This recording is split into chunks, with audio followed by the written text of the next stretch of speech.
और अभिनंदन करता हूँ। अभी हम लोग सदगुरु भगवान द्वारा विरचित महाकाव्य सत्संग योग भाग 1, 2, 3 और 4 से पाठ श्रवण कर रहे थे। गुरु महाराज कृपा करके वेद मंत्र ऋषि वाक्य को उपनिषद से लाकर योग शिखोपनिषद अध्याय 6 लाकर सत्संग योग भाग 1 में रखने की कृपा की।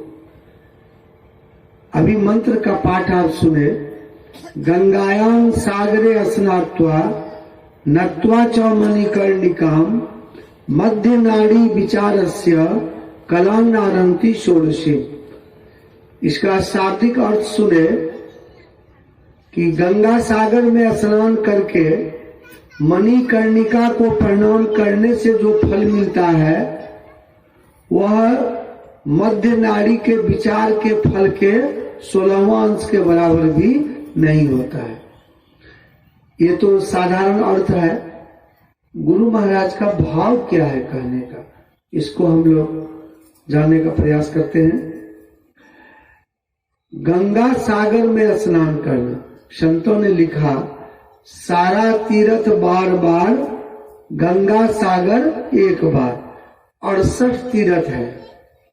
68 तीर्थ में कोई बार बार स्नान करेगा, एक बार गंगा सागर में स्नान कर लेगा। अभी मकर संक्रांति में लोग गंगा सागर जाता है कलकत्ता से, तो उसको बराबर लाभ हो जाएगा। 68 तीर्थ है। 68 तीर्थ जाने में अगर एक तीर्थ में 2000 ही खर्च हो, 68 को 2000 से गुना करिए, 1,36,000 एक बार में खर्च होगा। अगर 10 बार गए 13,60,000। विचार करिए 68 तीर्थ कहाँ है। अब फिर जाने में समय लगेगा, पैसे लगेंगे, जा नहीं पाएंगे। तो ऋषि वाक्य बिल्कुल शॉर्ट कर दिया। 68 तीर्थ में डुबकी लगाने से जो लाभ होगा, अगर एक बार गंगा सागर में नहा लिए तो 68 तीर्थ का फल मिल गया। एकदम शॉर्ट कर दिया। सब तीर्थ नहीं जा करके गंगा सागर चले जाएंगे। ऐसा क्यों लिखा? तो जितनी बड़ी बड़ी पवित्र नदियां निकलती है, गंगा, गंडक, कोसी, कमला, बागमती, सोन, पुनपुन, फाल्गु, सारी नदियां जाके गंगा सागर में मिल जाती है। तो जब सारे तीर्थ स्थल की नदियां गंगा सागर में गिर जाती है तो गंगा सागर में डुबकी लगा लेंगे तो सब नदियों का लाभ हो गया कि नहीं। इसीलिए कहा सीधा सारा तीर्थ बार बार गंगा सागर एक बार। सब नदियां को ही मिलती है, वही स्नान कर लिया जाए तो बहुत लाभ होगा। नत्वा च मणिकर्णिका, स्वर्ण मणिकर्णिका घाट है काशी में, उसमें प्रणाम करने से सब देवी देवता को प्रणाम करने से फल मिल जाएगा। पहले हम लोग एक बात समझे, स्वर्ण मणिकर्णिका घाट नाम क्यों पड़ा, पहले इस पर विचार करिए। एक समय की बात है, वैशाख महीना का दिन था, एकादशी व्रत, चिलचिलाती धूप, बड़ी गर्मी थी। तो सदाशिव जी मौज में आ गए। सदाशिव जी बोले पार्वती से कि पार्वती, ऐसा करते हैं कि विश्वनाथ, काशी में विश्वनाथ मंदिर का निर्माण किया है विश्वकर्मा जी। अब मंदिर बड़ा भव्य है, सब लोग पर्यटन करने के लिए वहां आते हैं, देखने आते हैं, यात्रा करने आते हैं। तो एक बार चलो हम लोग भी पर्यटन करके चले आए। पार्वती बोली जी चलिए। क्या किया, बसहा पर चढ़ करके दोनों वहां से चले आए काशी। तो धूप तेज थी, गर्मी का समय, वैशाख महीना। तो सदाशिव जी बोले पार्वती से, चलो पार्वती गंगा में स्नान कर ले, बड़ी गर्मी है। तो गंगा में स्नान करने दोनों गए। तो गंगा की धारा तो तेज होती है, तेज धारा में तो पार्वती और सदाशिव जी स्नान करने के लिए डुबकी जो लगाए तो कान में जो कनपासा था ना, कर्ण फूल, उसकी ठेपी थी ढीली, लूज, तो करंट भी तेज, डुबकी लगाई, झपका मारी तो कान का जो ठेपी था दोनों लोग खुल गया। खुल जाने से कनपासा जो था कान में वो खुल करके पानी में बहने लगा, तेज धारा में दोनों कान का कर्ण फूल तो बहने लगा। धीरे धीरे वो रेत में आगे जाने लगा। वो था भारी सोना की बनी हुई, मनी से उसमें जड़ी हुई, पत्थर लगा, भारी था। धीरे धीरे पानी में डूबने लगा।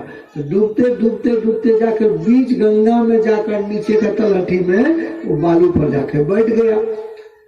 वहां बैठ गया जाकर।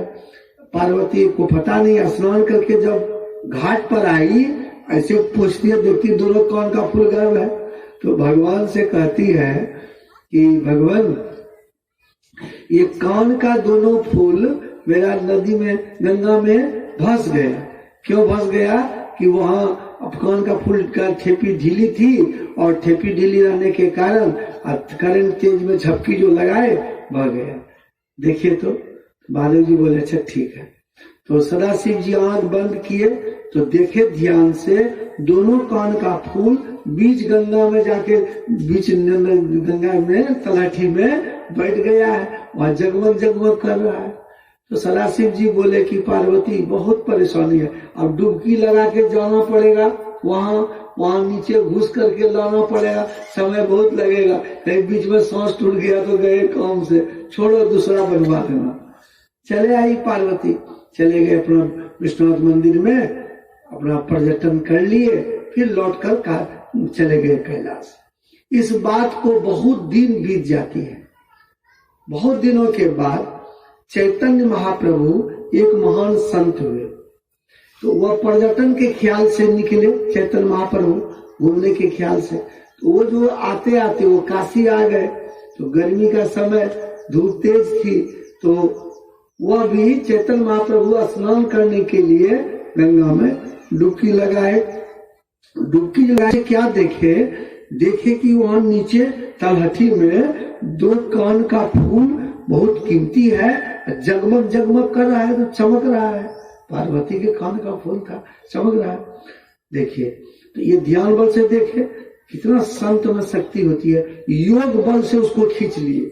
जिसको सदाशिव जी डुबकी लगाकर लाने में असमर्थ हो गए, उसको एक संत में कितनी शक्ति है, उस मंत्र में और ध्यान में उसको योग बल से खींच लिए, हाथ में आ गया।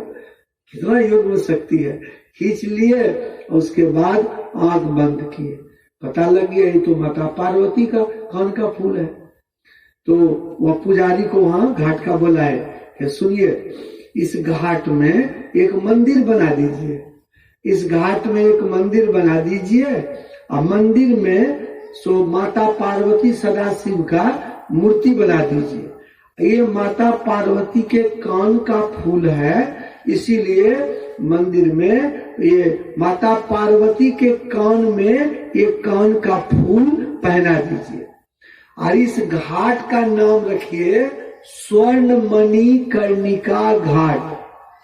स्वर्ण मने सोने का, सोने की बनी हुई और मणि से जड़ी हुई। वो कनपासा सोने की बनी थी, अब उसमें बीच में पत्थर लगता है ना, वो मणि हीरा मोती मणि से जड़ी हुई थी, भारी पत्थर थी, बड़ी लाइट, बहुत चमक उसमें।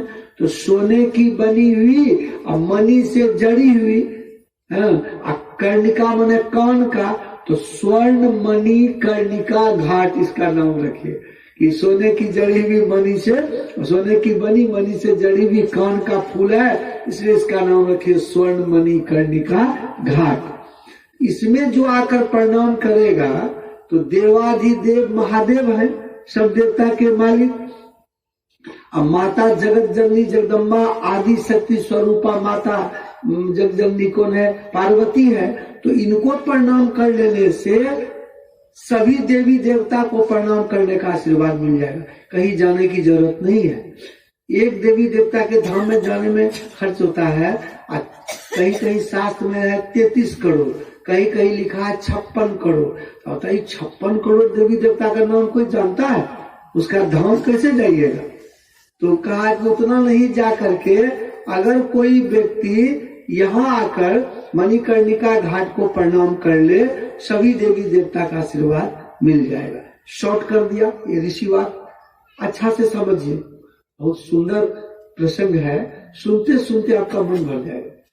तो कहा कि सारा तीर्थ बार बार, गंगा सागर एक बार। सारा तीर्थ बार बार नहीं जा करके अगर गंगा सागर एक बार कोई चला जाए, सब तीर्थ का फल मिल गया, तो शॉर्ट हो गया। और सब देवी देवता को प्रणाम नहीं करके केवल वहां मणिकर्णिका घाट में काशी में प्रणाम कर ले, सब देवी देवता का आशीर्वाद मिल जाएगा। समय भी कम, पैसा भी खर्च कम, शॉर्ट में काम चल गया, ऋषि वाक शॉर्ट कर दिया। लेकिन एक बात बतलाता हूं, कलकत्ता तो जाना पड़ेगा। अगर गंगा सागर जाएंगे तो कलकत्ता जाना पड़ेगा, कलकत्ता से फिर आपको गंगा सागर जाना पड़ेगा, कुछ पैसे खर्च होंगे, कुछ समय भी लगेगा। काशी भी जाना पड़ेगा, पैसे खर्च होंगे, काशी जाने में कुछ समय भी लगेगा। लेकिन यही बात लोगों को पता नहीं है, किसको सुनाएंगे दिल की बात। ये सब पाठ बहुत गंभीर पाठ है, ये सब तो जिलावार से अखिल भारतीय में करने की चीज है कि लोगों की ये पता नहीं है। गुरु महाराज कितने कृपालु हैं, कितने बुद्धि महापुरुष थे, बुद्धि कितनी विशाल थी। उस वेद वाणी को, ऋषि वाक को लाकर सत्संग जो प्रथम भाग में योग शिखोपनिषद अध्याय 6 में लिखने कृपा की। ये गंगा सागर जाने में कुछ खर्च होगा, गरीब लोग नहीं जा पाएगा, समय चाहिए, समय किसी को आजकल नहीं रहता है, काशी नहीं जा पाएगा। लेकिन जहां आप लोग आकर बैठे हैं, इसके बारे में क्या बताया सो देखिए।